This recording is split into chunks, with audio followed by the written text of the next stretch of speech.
Greetings, friends, and welcome to the What's Right show, powered by Sam & Ash Injury Law. I, Sam Mirejovsky, host of the program, am Nevada's favorite recovering Californian. You can reach me anytime, sam@whatsrightshow.com, sam@whatsrightshow.com, and of course, find me on X, formerly known as Twitter, at What's Right Sam. Big news out of Washington, D.C. GDP numbers, the economy is absolutely roaring under Trump. And this is causing great consternation among the chatterati, the mainstream media, Democrats, in fact, all of them depressed over this, principally because they want America to fail so that Trump can be weakened and their political victories secured. This is the shambolic state of things as they stand in today's America. I can tell you, during the 4 years of the auto pen president, aka Joe Biden, I would come on the radio, we'd talk about the economy, and I would worry about the economy. I was worried. How many times, Robbie, and you remember this, how many times did I here on this program say, I want America to succeed. I want this economy to be good. I want us to be able to pay our bills and afford groceries and rent and all that. I don't see it happening with this president, but I want all of that to occur, and I'm deeply concerned it's not. It would be nothing better for me that if, the Biden economy magically succeeded. Of course, I knew full well that it would not, simply for the reason that the minute Biden came into office, he choked domestic energy production and at the same time dropped gobs of printed money, of artificial cash into the economy by way of stimulus. And that, of course, was plain to see, would create an enormous amount of inflation over time. All that came to pass. But I never, found myself as a commentator, as a pro-Trump, anti-Biden guy rooting against America. But that's exactly what you have with these clowns.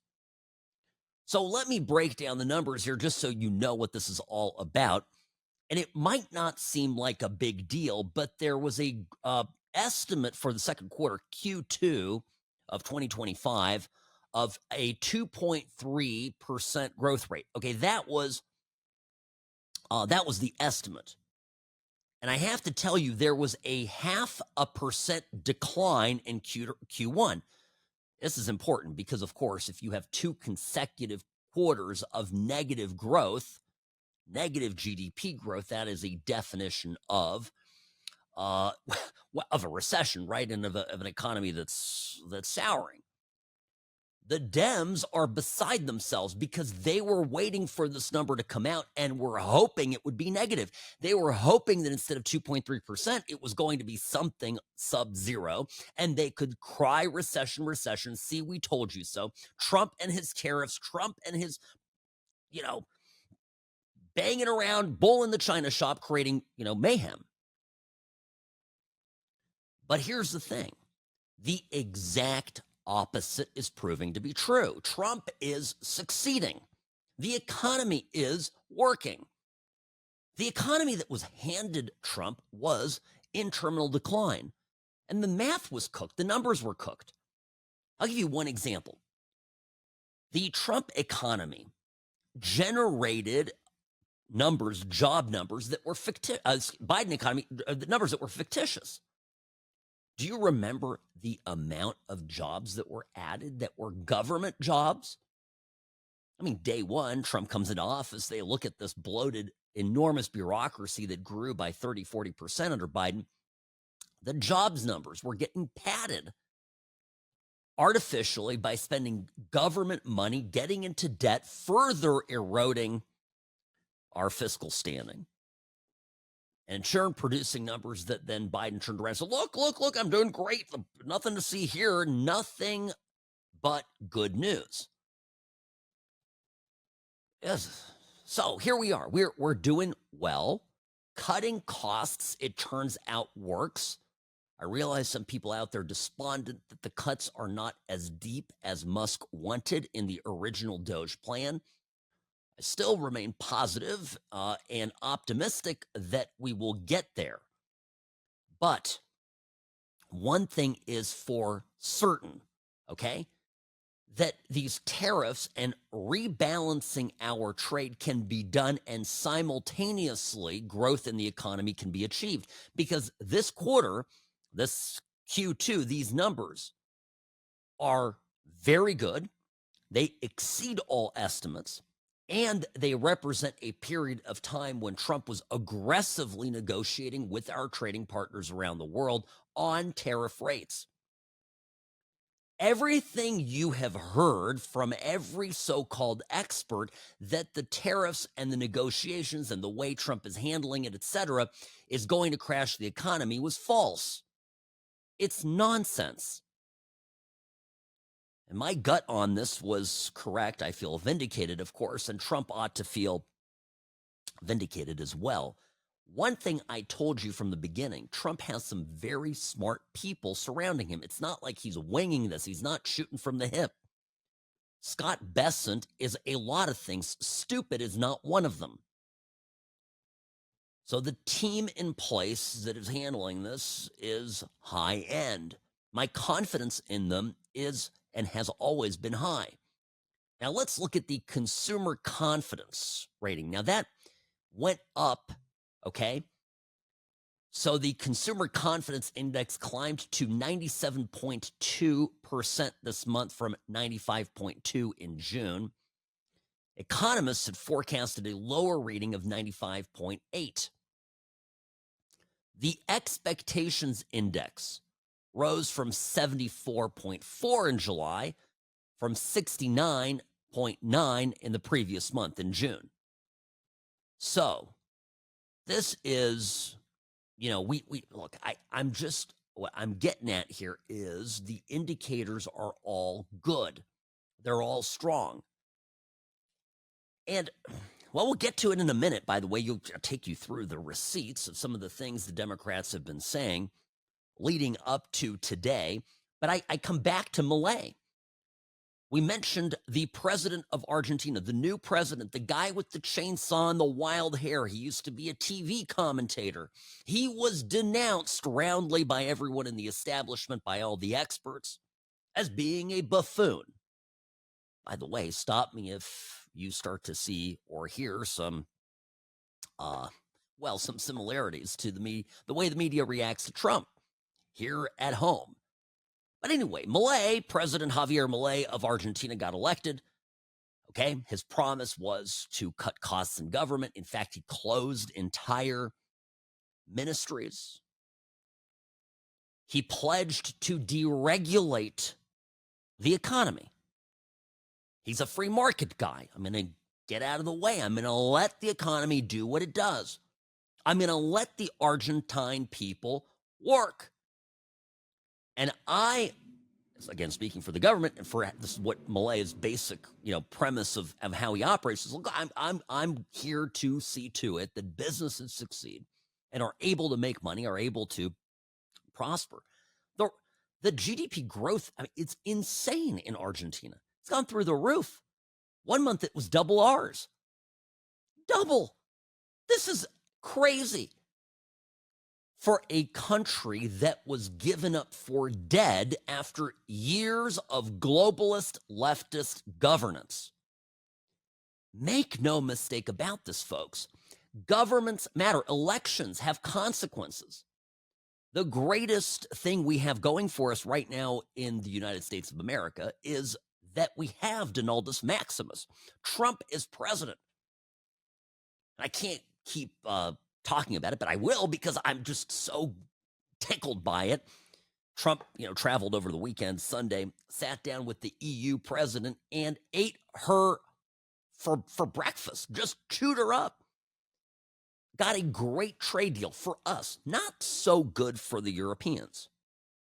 I keep coming back to this because if you poll, 10 or 100 or 1,000 in the know liberals in the U.S., the kind of people that go around thinking that Trump is a buffoon, and you ask them, what's a better run system?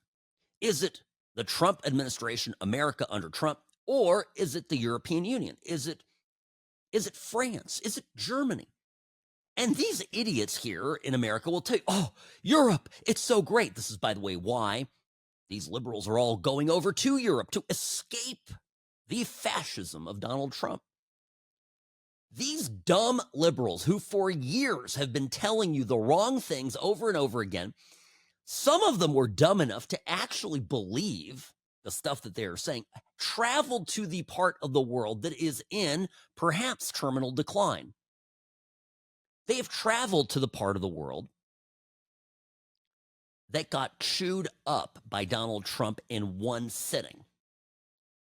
And those of us who see things the right way understand that Trump he has a recipe for success. He's achieving his objectives. Those objectives are good for all Americans.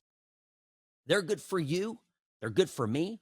They're good for anyone, regardless if they voted for him or not. The rising tide in this country will lift all boats. And I guess my appeal here is to everybody is, one, always trust results. And if somebody continues to lie to you about things, you're listening to the wrong person. Reality matters. And the reality here is, whether you like him or not, Trump is succeeding. And he did save us from a really bad place. And I maintain this. We were, contrary to what, all the experts were saying, we were not in a good place by the end of Biden's term. And every single American felt that. And I know this. We feel better. Instinctively, it feels better today than it did 6 months ago. Sam Mirejovsky, News Talk 840 KXNT. I got the receipts, all the crazy Democrats who you should never listen to again, by the way. Don't go anywhere. Be right back. I'm the best. Personal injury law has been the same for a long time. The best. Big egos, greed, and sleazy schemes. We've had enough. Welcome to Sam and Ash, the new standard for personal injury law, where things are done the right way, because you deserve a team that delivers real support and results. When you have both, your whole world can change. Sam and Ash Injury Law, because you deserve what's right. Hi, welcome back. Sam Mirejovsky here, Nevada's favorite recovering Californian behind the What's Right microphone. Sam@what'srightshow.com is my email. And of course, at What's Right Show on X, formerly known as the Twitter. I wasn't called the Twitter. It was Twitter. Okay, but whatever. You get the drift. Okay, friends, this is the number, by the way. I was talking about Argentina. Their immense economic year-over-year growth recorded at 7.6% in Q2 of this year. 7.6. Now, as far as our economy is concerned, the big news today is that our number came in at 3%, and that is significantly higher than the estimate of 2.3%. And remember that in Q1 we are in a 0.5% decline. Now, who do you think Q1? Who do you think is responsible for Q1? I mean, that's the Biden economy. That is the Biden economy that Biden turned over to Trump.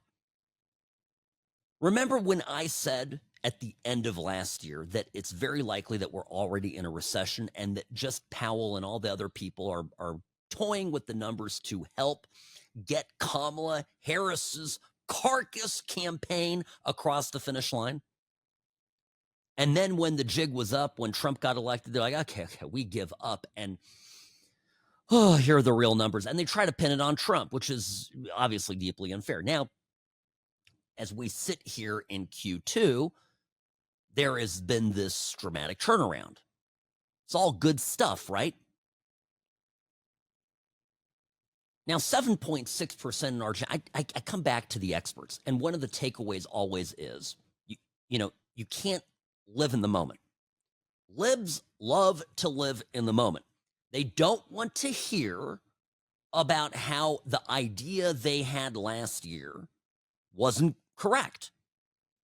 They don't want to hear about the communist experiment in Hungary and how it caused untold poverty and disruption of social cohesion and all. They don't want to hear that. They don't want to hear about Mao's China. They want to live in the moment. We're going to do things differently. One thing I like to do is always go back and remind ourselves about what people wrote. So, by the way, when it comes to Argentina, the Economist, no, this was The Guardian. Yes, The Guardian newspaper wrote a piece, and when was this? November of 2023. This is before Javier Milei became the reform-minded president of Argentina. He was campaigning for office. His campaign was picking up steam. And this is what the Guardian newspaper wrote. Economists warn electing, here it is, far-right Milei would spell, quote-unquote, devastation for Argentina. Ready for it? This is the best part. More than 100 economists, including Thomas Piketty and Jayati Ghosh, publish an open letter ahead of the country's November 19th election. A year and a half later, Argentina is at almost 8% GDP growth year over year.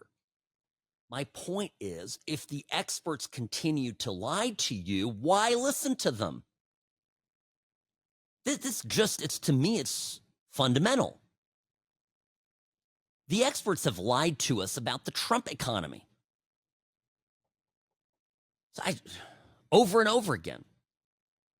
What was this? 3 months ago in March, 4 months ago, Edward Luce, by the way, himself used to write for The Guardian, the same newspaper that foretold economic disaster for Argentina, got on MSNBC. He's a so-called market expert, and he said this about what Trump would do to the U.S. economy. Trump inherited pretty much the perfect economy from a macroeconomic point of view on January the 20th. There'd been a soft landing. Inflation was under control. The Magnificent Seven stocks were booming for good reason. And in 7 short weeks, he's turned America from the star performer into the laggard. It's hard to think of any other president who in that short a period of time could have shifted the markets from bull to bear as Trump has done in the last couple of months. It's remarkable. Yeah. Wow. So I mean, what do I say to this? Well, that's the guy the MSNBC invites. But every newspaper story you saw, every headline you saw about this, every scuttlebutt, expert opinion with consistent with this, that Trump was just destroying the economy. He didn't know what he was doing. It was going to herald a recession. And it's obviously proven not to be true. Now, the reason for this is certainly that Democrats don't want the current administration to see any form of economic success. They would happily trash America just so they can win political points. Here's CNBC today talking exactly about this. The left and people that don't like the president and don't want things to work. And, like Senator Elizabeth Warren will come on and say, inflation's out of control and the economy is getting killed by what's happening by these tariffs. This 3% with the market at new highs, and really we haven't seen inflation, go up back to 3%. Maybe it will this week. Maybe we'll see it. But none of these horrible things have happened, but they still talk like it's happening. It's amazing. Well, there's an important lesson there. don't pick a congressman to be your money manager. That's what I would say. But I mean, that's exactly right. Now, we'll come back. I promised the tea. I promised the receipts, whatever you call it. I got the Democrats are out there still pretending like the economy is crashing to the ground when the exact opposite is true. These people are like Humpty Dumpty, right? Sam Mirejovsky, News Talk 840, KXNT. Back in a moment.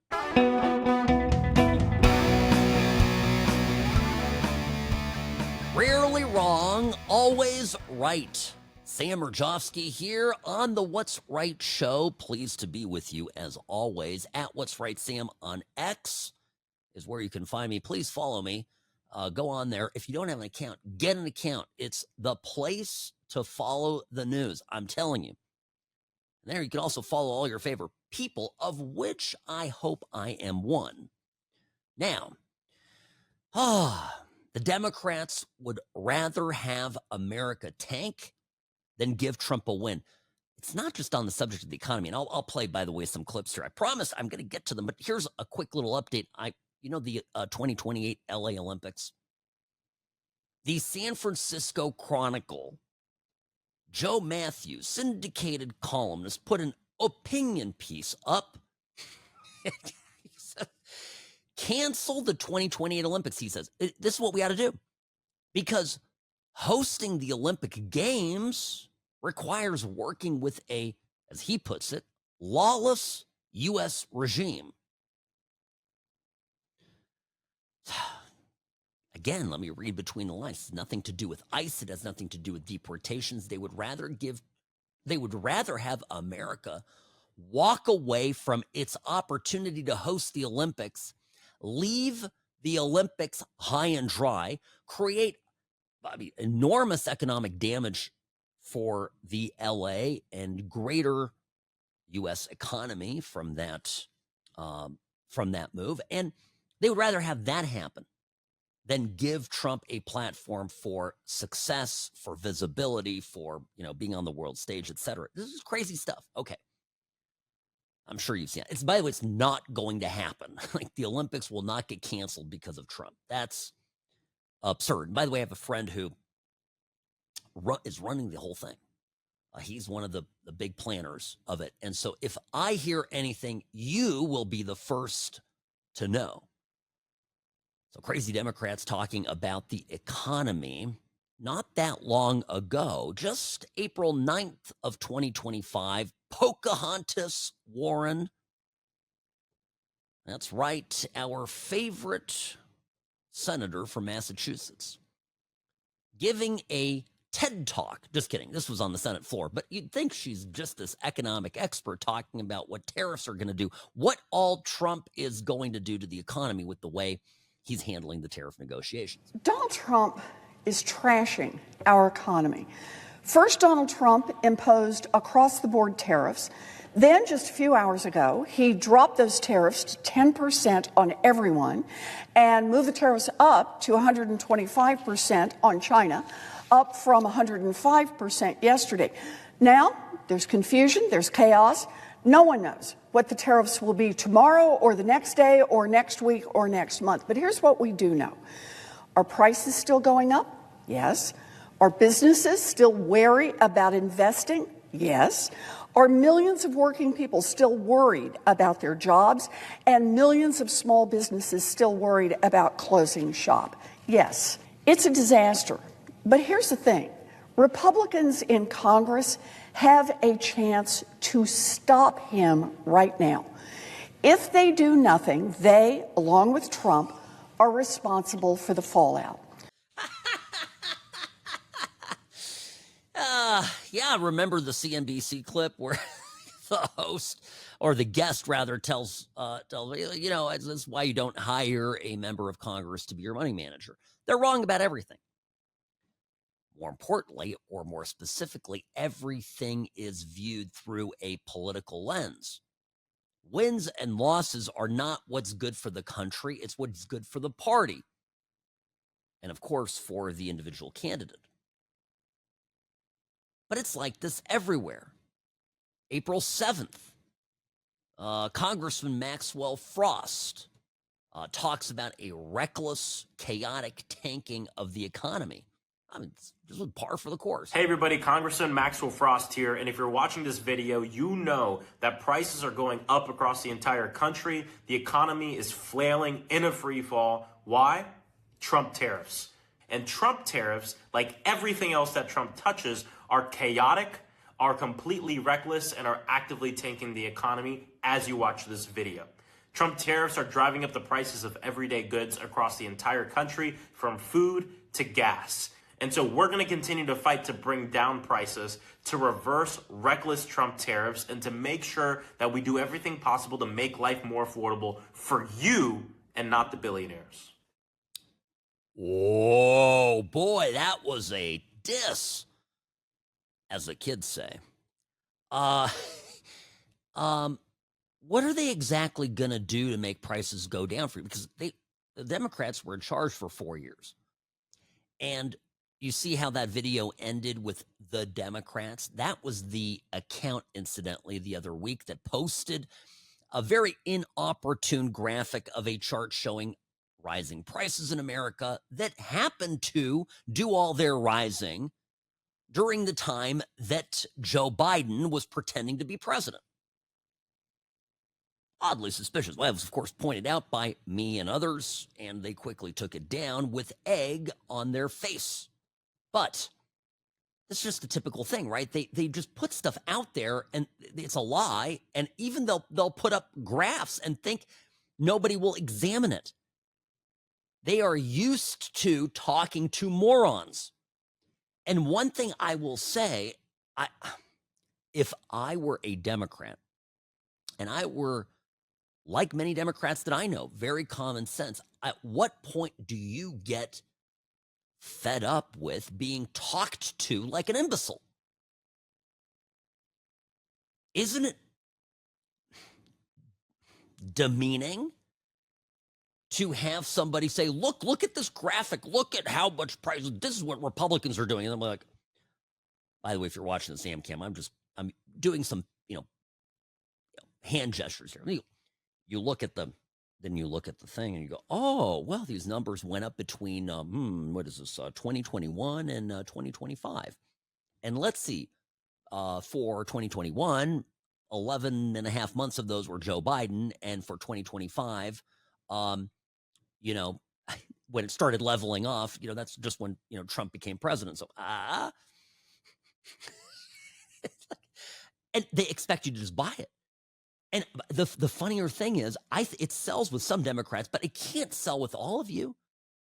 Here I am speaking to those of you who might disagree with me on a few things. At least accept that your party is treating you like an idiot. And I wouldn't put up with it if I were you. Even Bill Maher, who's wrong all the time. And I play Bill Maher occasionally because he has these, glimpses where he sees the light and da-da-da, and we're... A lot of conservatives go, oh, look. Even Bill Maher gets it. Look, I love when they get it. I love when they can admit that they're wrong. And I'll give Maher this. He will publicly get up there and admit that he's wrong. The problem is that tomorrow he'll be wrong about the next thing.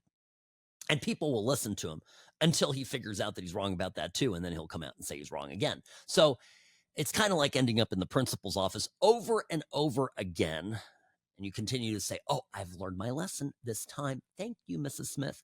Here's Bill Maher last night on a show.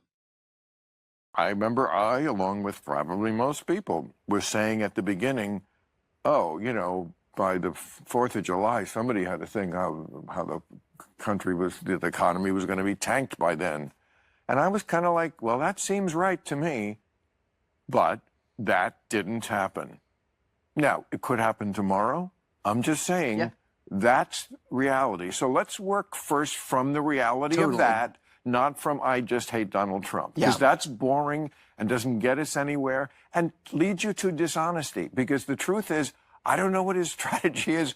But look, the stock market is at record highs. I know not everybody lives by the stock market, but I also drive around. I don't see a country in a depression at all. I see people out there just living their lives. And I would have thought, and I got to own it, that these tariffs were going to sink this economy by this time, and they didn't. Now, can I push back a little bit on Maher's comment here? Because I understand Maher is a wealthy liberal who lives in a fabulously wealthy enclave of Southern California, of LA, and is ensconced in material wealth that most people don't enjoy. I think the reality on the ground is that it's actually very tough in this country right now. Housing is very expensive. Food continues to be very expensive. Gas, every time Gavin Newsom raises the gas tax, and they go, oh, winter formula, summer formula, and then everybody continues to be expensive, right? It is still, we are not out of the woods. I am concerned about where our economy is headed. And then you layer on it the uncertainty of what the job market will look like as AI and automation begin to take hold.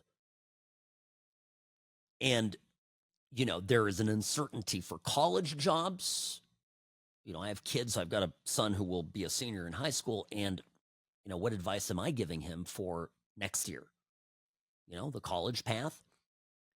The Trump economy is smart right now. The administration, is smart to push the blue-collar jobs. I don't know if you've seen this on their social media, White House social media, and different political accounts linked to the president are out there, and I'm going to say this nicely, propagandizing the blue-collar work, right? Because we need plumbers and we need electricians. We need the trades. Everybody's like, I'm going to college. I'm going to get in debt. I'm going to go mess up, do my thing for, 4 years and have fun and extend my childhood. And those people are leaving college, and, it's a broader conversation, but of course they're not economically relevant. The kid that went to, apprenticed in a union, carpenters union, for example, and I have my thoughts on unions, but they do train their people well.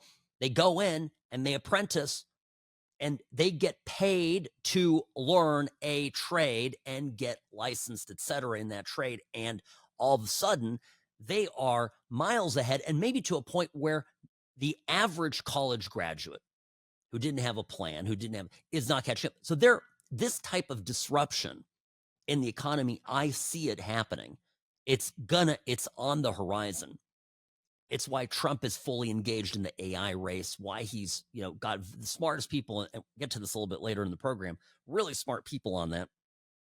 And that's good. We want him to do this. Bill Maher said what he said, even despite the fact he's dismissing that, he doesn't see a depression out there. I see a lot of suffering. I see a lot of people not, living paycheck to paycheck.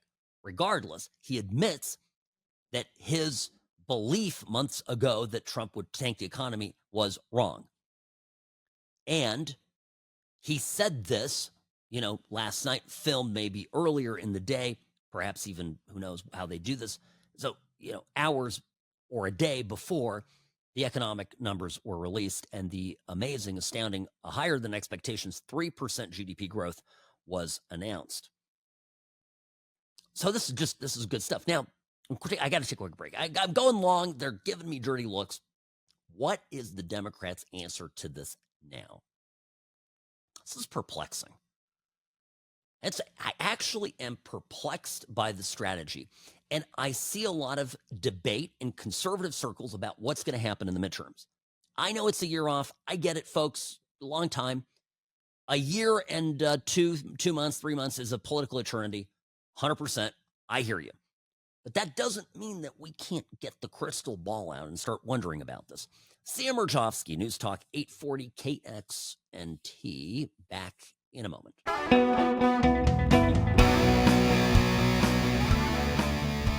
By the way, if the experts in the media, some of them obviously, credentialed economists, continue to talk down the Trump economy, continue to lie about it, and fabricate complete nonsense, what makes you think that the people inside the Federal Reserve are any better?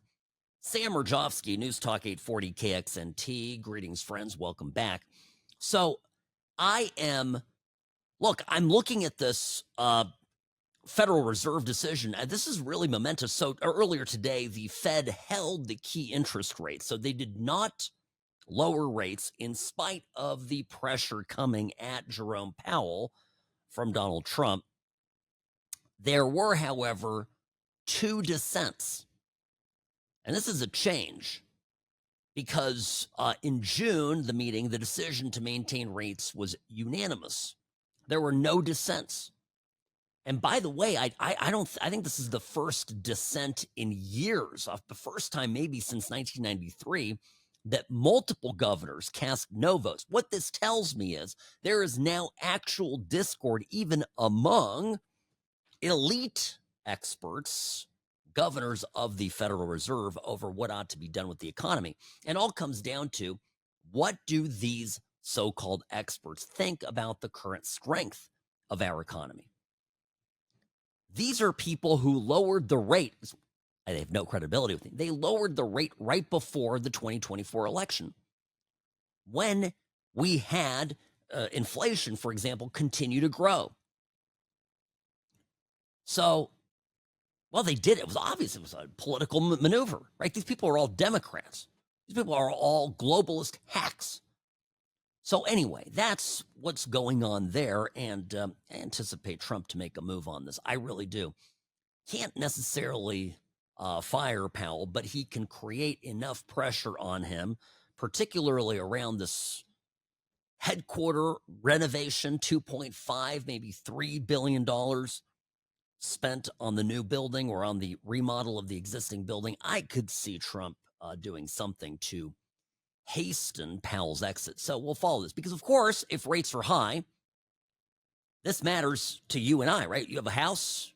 You want that house to be a liquid asset, or you want it to be something that continues to lose money.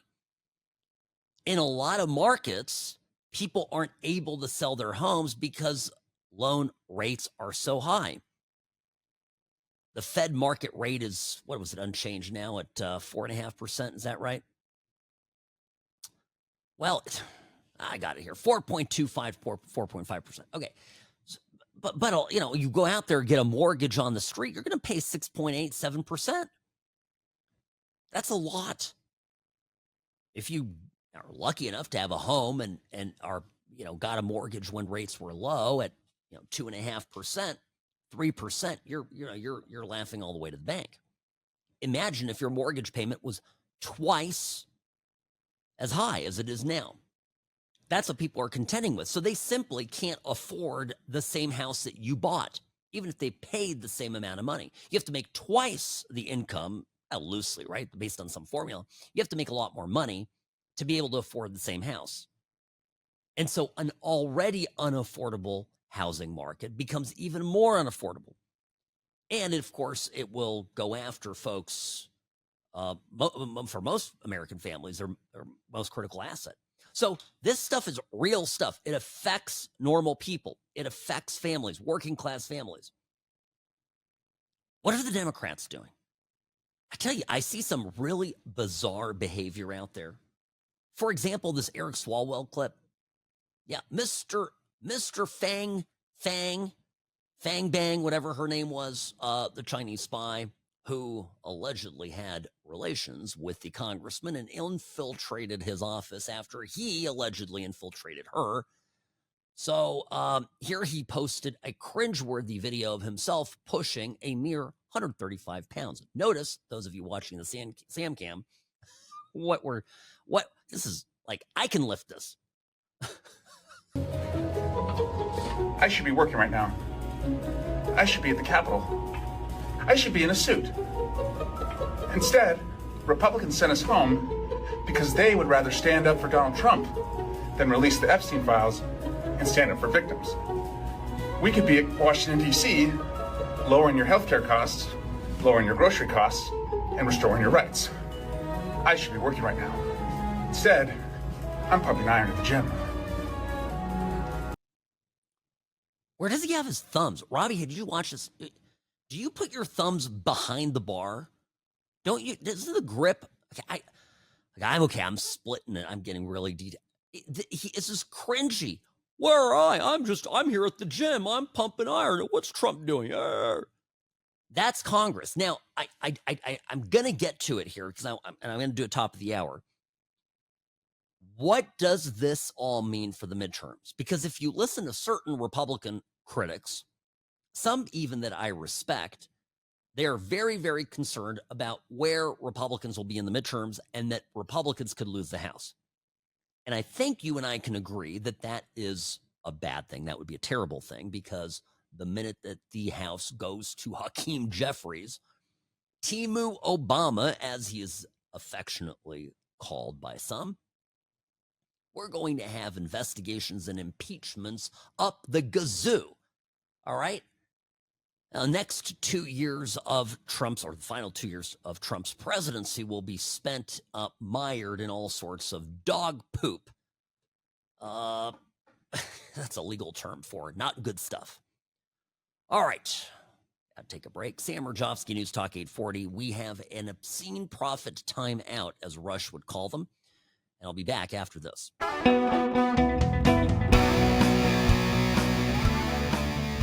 Greetings and welcome to the What's Right Show, your place for common sense conservatism, Monday through Friday, 1 to 3 p.m. Folks, great to be here with you. I got an email yesterday I have to share with you from David. East Coast New York bias shows again. Endless discussion of New York shooting, but very little of Reno shooting. Now, I responded to David, as I sometimes do, when you email me, Sam at What's Right Show, and I told him I was sorry to disappoint him. But let me just say this. We still don't know very much about the Reno shooting the other day. I mean, that's just a fact. What's the latest here? The latest is that there's literally no connection that the police know whatsoever at this point between the victims and the perp. So, what can I tell you? That's all I know. The New York shooting has some layers to it. We began to find out that, for example, the person was here from Las Vegas. I think that's kind of relevant, don't you? And then it led to a broader discussion about gun control because people began reacting to it. There were all sorts of developments. And you had the CTE component, right? The shooter allegedly wrote a note, and in the note, it had some stuff about him being a football player, having his head injured, and it turned out he was going there to shoot up NFL headquarters, but he got in the wrong elevator, and ended up going to Blackstone. So there's stuff to talk about. David, I hate to tell you how this radio thing works. I just need to explain a thing or two. If there's no there, if there's no story, if there's no development, then I don't know. You want me to sit here and bore you to death because you want to hear about Reno? Jeez Louise, folks. I tell you, I know, listen, I don't always do it perfectly right. I try. But look, and by the way, do you know Kathy Hochul, the governor of New York? Remember, she was the lieutenant governor when Andy Cuomo, Mr. Death during COVID, the person who sent the elderly to die in their nursing homes because he, issued that order where old people needed to leave the hospital if they had COVID and go to nursing homes. Anyway, he ended up getting ousted from office over some sexual harassment claims. If you recall, Kathy Hochul ends up as governor, then runs in her own name, in her own capacity, then gets elected. And she, by the way, is somebody to watch in the Democratic circles. Rising star, could I say that? Well, I mean, it's Hochul and Gretchen Whitmer, another insufferable sow of politics. So Kathy Hochul immediately comes out with this statement, this thing about how, well, in New York, we have common sense gun control. We have common sense gun control. And in Nevada, they don't. Now, listen to me, lady. You're messing with my state. So I don't know, David, by the way, you tell me if you're listening, you can email me if I'm doing a good enough job representing Nevada right now. By the way, people listen to the show, even though I'm on air here for now exclusively. The podcast is all over the country. So I talk about stuff going on in the country, but let me tell you, I am a proud Nevadan convert. So when a lib governor from a lib state like New York trashes our state, the claws come out. You know, you know what's fascinating to me? And it speaks to the very premise of what Democrats offer versus what conservatives offer, Republicans. And I think about this in the context of what we're going to deal with in the midterms. The economy is a huge driver of where we're going to go in the midterms. If it continues to improve, the Democrats have less of a hope of prevailing. But behind the scenes are other issues that I think matter. And we got a little bit into it yesterday with the cultural zeitgeist, right? The Sweeney American Eagle ad, pretty women, blonde women, blue-eyed women are back. The big fatties that they brought in briefly to tell us what what beautiful is, redefining it, is now being viewed a little bit differently. Okay, so things are changing, yes. But one thing that we need to come back to and talk about as we position ourselves going into the midterms as Republicans is that we are the party of personal responsibility. We are the party that believes in the empowerment of the individual. We are the party that supports strong families, the family unit, the nuclear family, if you will. The more we talk about this, the more likely we are to win. Because this resonates with Americans. It is in our DNA. If we're going to talk about genetics, got a little carried away there with that American Eagle ad. So genetics, it's in our DNA. Our American soul is imbued in the pursuit of personal excellence, and as part of that, you are responsible to yourself for your success or for your failure. Now, leftism is coded. The language of the left is coded differently. There's always an excuse for why you can't. There's always an explanation that there are these external factors. There are billionaires exploiting you. There's racism. There's bigotry. There is sexism, homophobia. There is a slew of headwinds that are not your fault. Those are all things that the Democratic Party can help you fight, but you as an individual can't do anything about it. And when you really think about this and you disassemble that, unpackage it, it's very demeaning.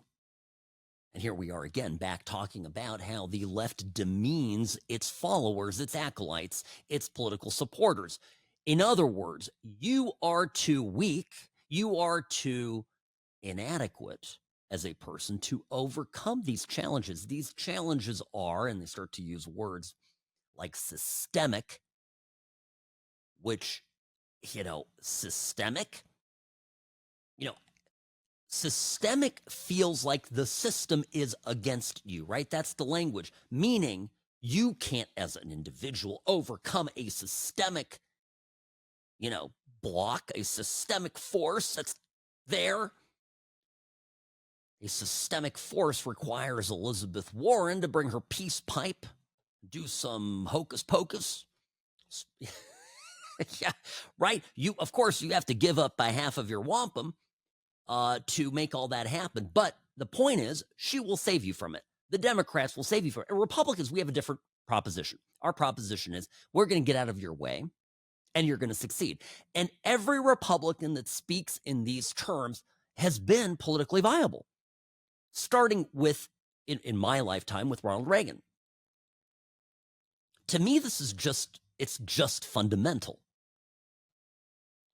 Here is Ms. Hochul, governor of New York, or governess. Can I say governess? I want to say governor. It's not the right word. Governor of New York, talking about the shooting that occurred there, and just listen to it and see if you can pick out what I'm getting at here with my point. But if this nation misses yet another moment to do what is right that they've neglected to do for decades, then shame on them. This is the time to stand up and say no more slaughter by a weapon of mass destruction designed to kill people on the battlefield, not in our buildings here in the great city of New York. That era must end. There's been too many vigils, too many lives lost, whether it's a school, a concert, or at a grocery store in the city of Buffalo, my hometown. Yeah. Okay. Where are we holding the individual accountable in any of this? Where are we calling out this despicable human being who took it upon himself to murder 4 innocent people? Yesterday, I got a little bit into his CTE injury, his traumatic brain injury that, may have tampered with his good judgment, the shooter's judgment, but mentioned, of course, that there are many people who have CTEs that have brain injuries that don't go on shooting sprees. At the end of the day, we as individuals are responsible for our behavior. Where were his parents? Where was his support network? Where was his, his tribe? I think that's another part of it too, right? He was apparently living at a home with either his mother or his father or both. I don't care if my kid's 25, living at home. I have some responsibility for this. And I absolutely bristle at what Hochul is saying here. And I tell you why. You know that New York city's violent crime rates, we're going to compare New York and in Las Vegas. New York City violent crime rates in last year, 2024, was 651 incidents per 100,000. In Las Vegas, where we supposedly have these relaxed, gun rules that she went after because, here's her statement, right? I just want to get at this here real fast. There, I'm pulling it up in my stack here. All right. New York has some of the strongest gun laws in the nation, writes Kathy Hochul. We banned assault weapons. We strengthened our red flag law. We closed dangerous loopholes, but our laws only go so far. When an AR-15 can be obtained in a state with weak gun laws and brought into New York to commit mass murder. In other words, Nevada, it's your fault. Nevada, he bought his gun here, I presume, right? That's what everybody's saying. So, bought his gun here. Had his CCW permit. Nevada dropped the ball. So again, let's look at violent crime per 100,000 people, right? Make it fair. Violent crime in New York is 651 per 100,000. Violent crime in Vegas in the same time period is 441. Significantly lower. New York's lousy gun laws, their gun control, their violations of the Second Amendment don't equal less violent crime. But that's what the left does. They always focus and fixate on some systemic failure, and they never want to empower individuals, both for good and also in the realm of accountability for wrong. The more we talk in this type of language, the more Trump does this, the more by the way, every Republican congressman running for re-election needs to talk this way, because this is what America is craving. This is who we are. We are a nation of personal responsibility. Sam Mirejovsky, News Talk 840 KXNT, back in just a moment. The Sam and Ash team, they wanted me to have the best care. They had my interests at heart. I have an enormous amount of gratitude. I cannot say enough thank you.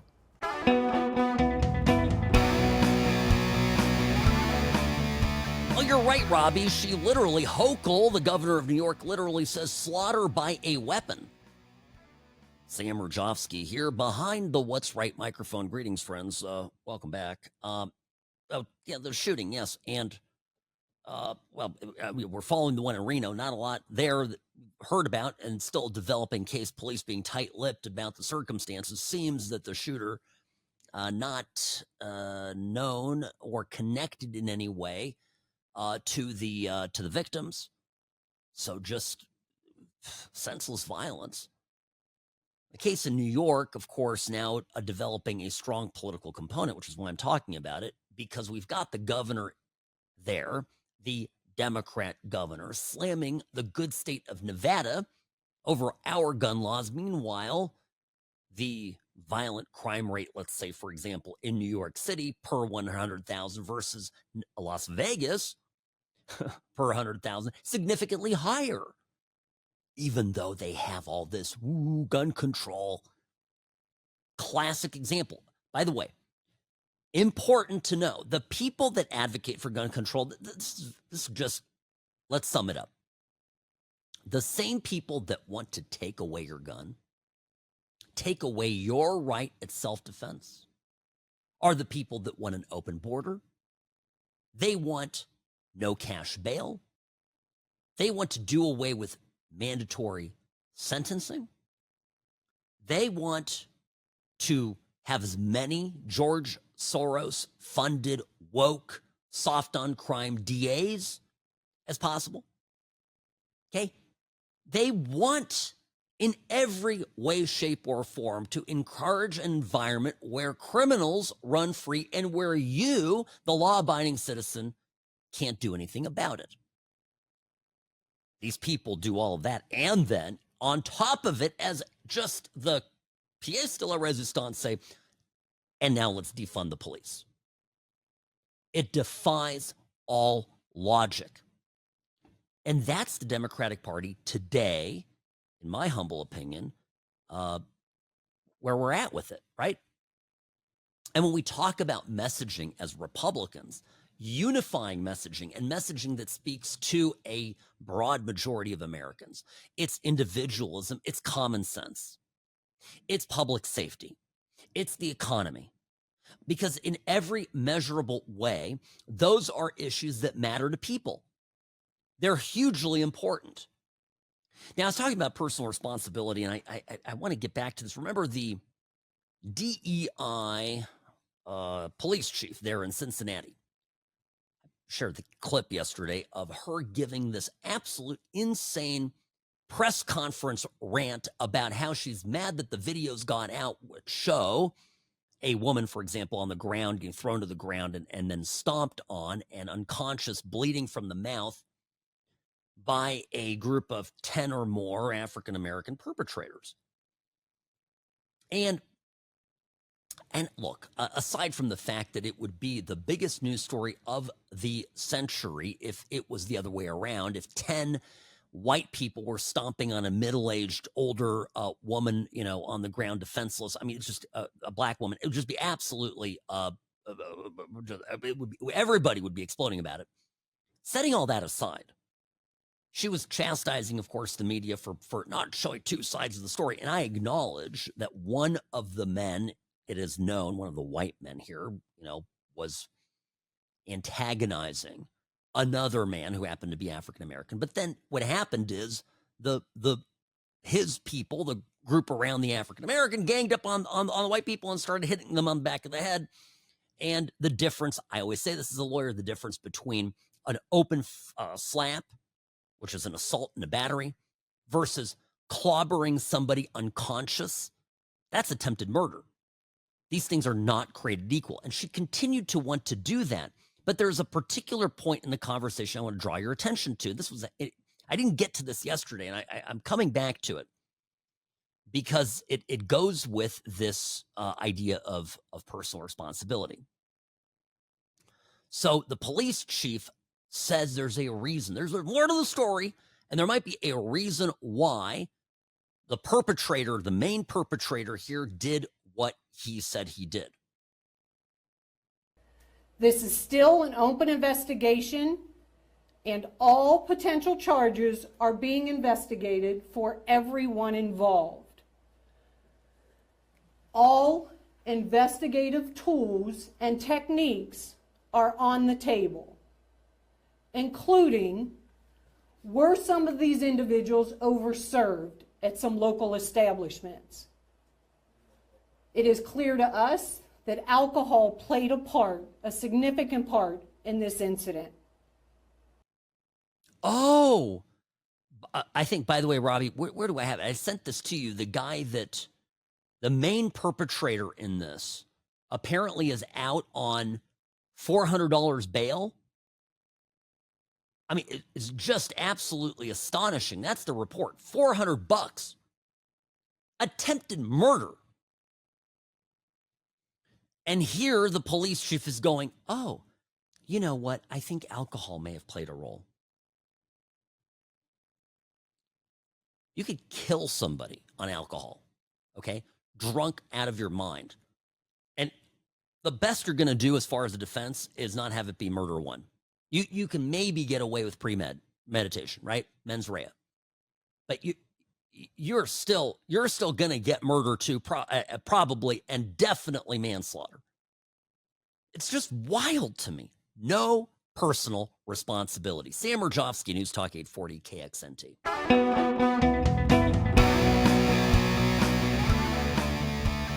Live from the entertainment capital of the world, Las Vegas, Nevada, Sam Mirejovsky here on the What's Right show, brought to you by Sam & Ash Injury Law.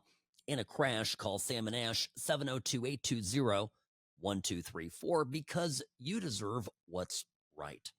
So, speaking of the gun used in the Monday attack in New York City, the Las Vegan, the Nevadan who went there and murdered 4 people. The gun, as reported now by the New York Times, was purchased from his boss here in Las Vegas for $1,400. So the shooter bought this, Horseshoe Casino, by the way, in Las Vegas is where he worked, and his boss, his supervisor, apparently sold him the rifle. Here's why this is interesting, and just kind of getting ahead of the story as people will begin to dissect this. If you are selling a weapon between private parties in Nevada, you have to go to a licensed dealer and you have to complete the transaction pretty much as you would if you were buying it from a store, a gun store. And there are some exceptions that apply, which I don't think apply here at all. For example, antique firearms are exempt, replicas, etc. And then transfers between immediate family members, so spouses, domestic partners, children, siblings, etc. Okay? So, I think if he's his boss, they would have had to go through the dealer. Now, if this is a violation, it's determined to be a violation, a person could face up to a year for the first violation in jail. So, it's real, and $2,000 fine. I anticipate, though, that the victims in this case will, there will be some suits. I mean, there's going to be lawsuits for sure. And one of the things that they're going to do is they're going to look at this transaction. And the police are looking at it very closely because they may end up filing criminal charges. So, yes, this thing just keeps getting more complicated, more layers to this every day that goes by. All righty. Oh, okay. Well, here's the other update. You know that I told you about this attack in Cincinnati. The Cincinnati chief of police there, Teresa Tetke, or Thetke, seen it pronounced, heard it pronounced both ways, announced that there were 2 arrests. Montana's Meriwether and Dekyra Verdon, a 34 and 24-year-old respectively. The man in that attack, whose name I think is the Montana's Meriwether, was released on $400 bond. This is a 10% of a $4,000 bond. So you just had to pay $400, basically a utility bill. So that's your court system, folks. There. This is what you get in blue cities. Criminals, violent thugs get a pass. But if you got to mind your P's and Q's. And by the way, if you get into a verbal argument with somebody, antagonize somebody, and then end up in a vicious beatdown, getting kicked and stomped on your head as you're lying unconscious, you're going to have a chief of police in one of these blue cities who's she's going to tell you basically that the fault's on both sides. This is the part of it that absolutely just gets my goat. Let me be clear. Anyone who put their hands on another individual during this incident in an attempt to cause harm will face consequences. I don't care which side of the incident or the fight they were on. Everyone's responsible. You hear that, Robbie? Everybody is responsible. This according to Little Miss DEI. So, okay, fine. Guess who's not responsible for any poor choices here?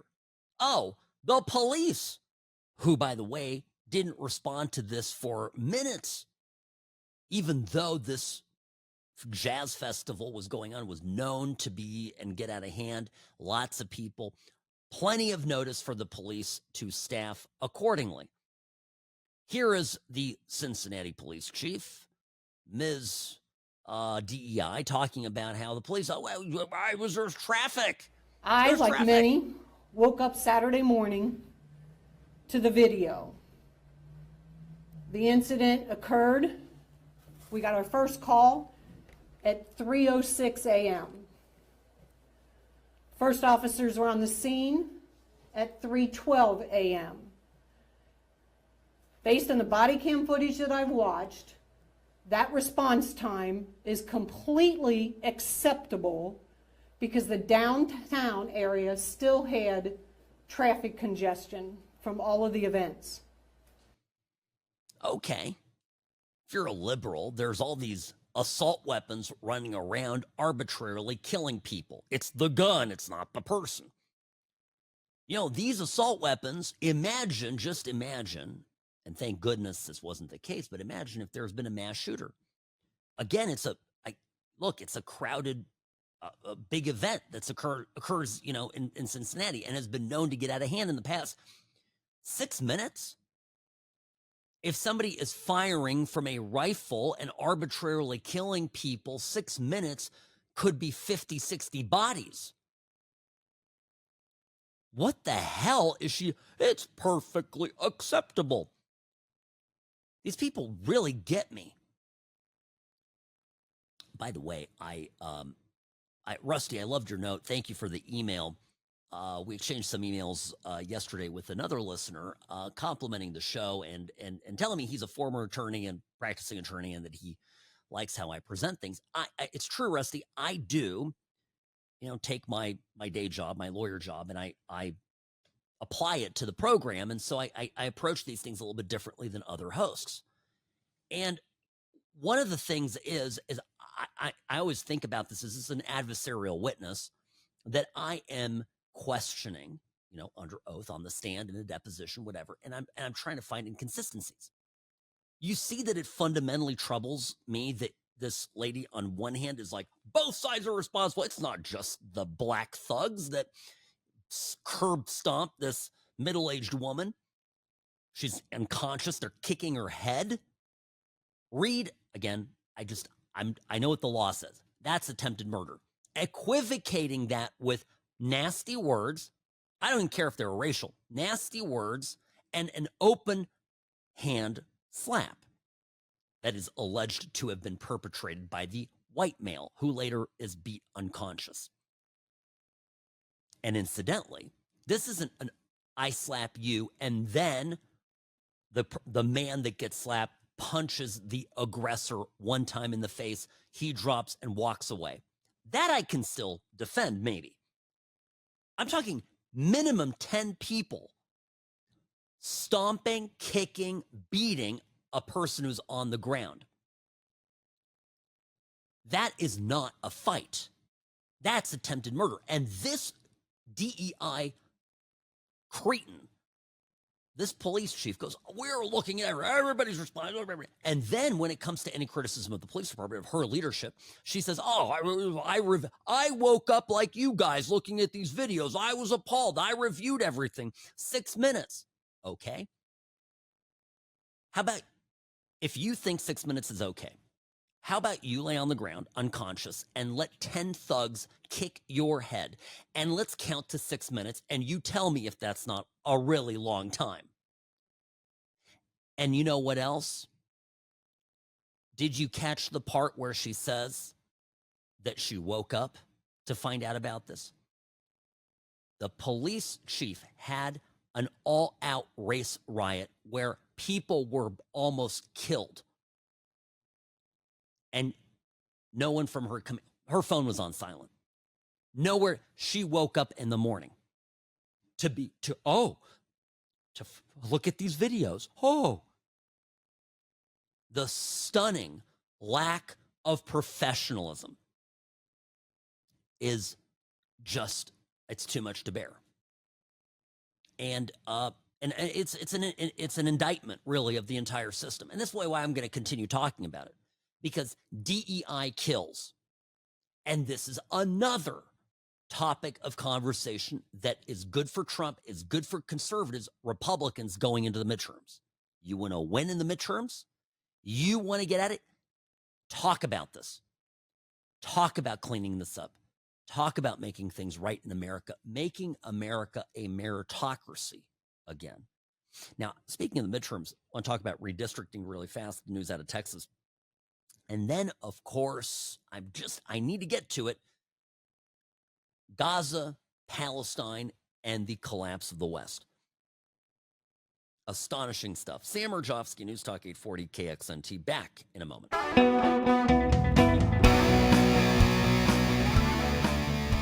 Hi, welcome back. The What's Right show, brought to you by Sam and Ash Injury Law, is back. Short break, yes, but I'm here, folks. Don't worry. Sam@whatsrightshow.com is my email. @whatsrightsam on X, formerly known as Twitter. So the Texas Republicans have come together and put out a redistricting map. All right? This is the kind of shenanigans that Democrats have been pulling for years. Finally, okay? Finally, we have Republicans coming along and fighting fire with fire. The map basically would add 5 congressional seats to that would likely be Republican. So it would put, just by virtue of the map itself, put Republicans up by 5 in the 2026 midterms. There is well, this is a lament in the New York Times. Really, Democrats don't have a lot that they can do to counter this, okay? And the reason that they don't have a lot of tools at their disposal is because they already gerrymandered it. And the New York Times piece from a few days ago actually admits it. States where Democrats would have complete control over any redistricting, such as Illinois and Maryland, we're already heavily gerrymandered in their favor. Let's look at congressional district breakdowns for Democratic-leaning states. Massachusetts 9-0.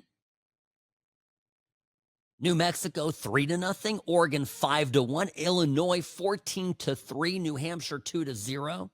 Maine 2-0. California 43-9. By the way, look at California. You know how much red there is in California? 43-9. Yeah. No. Washington 8-2. Approximately 49% of registered voters in these states are Democrats. 26 are Republicans. And the remainder are unaffiliated or third party.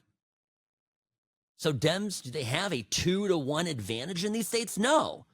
Gerrymandering has given Democrats a 6-1 ratio of representatives. Democrats have no place to complain about what's happening in Texas. Just be aware of this. Be prepared as you talk to people. say all the liberal states, all the Democrat-run states, they have districting that has given them a 6-to-1 ratio. When you add all those states up, there's only 49% Democrats, total. Take it all into account, right? Which would be about a 2-to-1 ratio. So that's it. I'm just nothing else to add on that.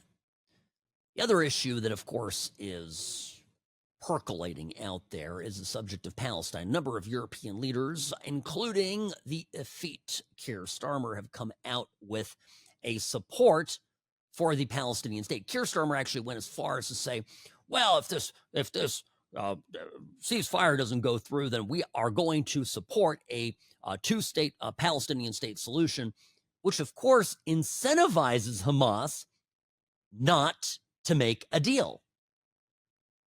The only way to bring this humanitarian crisis to an end is through a long-term settlement. So we are supporting the US, Egyptian and Qatari efforts to secure a vital ceasefire. That ceasefire must be sustainable, and it must lead to a wider peace plan, which we're developing with our international partners. This plan will deliver security and proper governance in Gaza and pave the way for negotiations on a two-state solution. Our goal remains a safe and secure Israel alongside a viable and sovereign Palestinian state. But right now, that goal is under pressure like never before.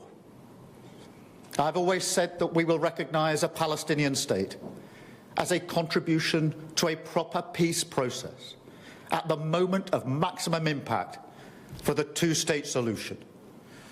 With that solution now under threat, this is the moment to act. So today, as part of this process towards peace, I can confirm the UK will recognise the State of Palestine by the United Nations General Assembly in September, unless the Israeli government takes substantive steps to end the appalling situation in Gaza.